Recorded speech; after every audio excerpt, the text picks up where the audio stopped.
Aujourd'hui, je me lance dans la confection d'une bougie en forme de sapin. Pour cela, j'ai utilisé un kit avec tout le nécessaire à l'intérieur, puisque pour moi c'était la première fois.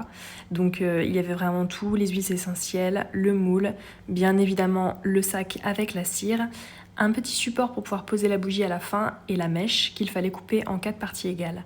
On nous demandait ensuite d'insérer la mèche à l'aide d'une aiguille dans le moule. Et puis j'ai commencé à faire fondre la cire.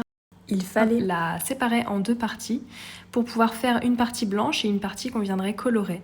Donc la partie blanche, c'est pour faire la neige.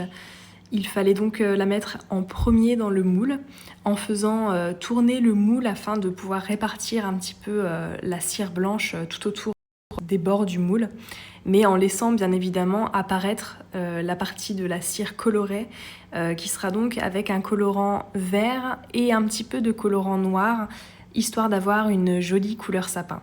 Donc là, c'est ce que vous me voyez faire, hein. Je tourne le moule pour pouvoir répartir la cire blanche. Et puis j'attends que la deuxième partie de cire fonde. Il y en avait vraiment beaucoup pour la partie à colorer en vert. J'ai ensuite découpé un petit peu de colorant, j'ai pas tout mis. J'ai surtout mis du vert et un tout petit peu de noir.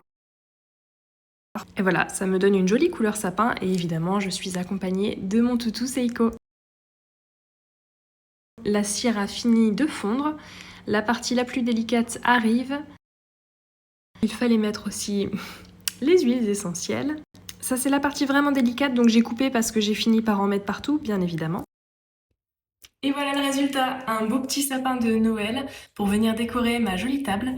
Alors par contre, celui-là, je pense vraiment que je vais le faire brûler et il me reste de la cire, donc je vais en faire un autre.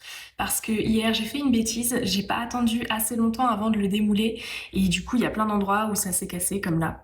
Donc voilà, je l'ai remis dans le moule comme je pouvais et je l'ai laissé au frigo toute la nuit. Donc c'est le conseil que je peux vous donner si vous en faites, attendez bien que ça refroidisse.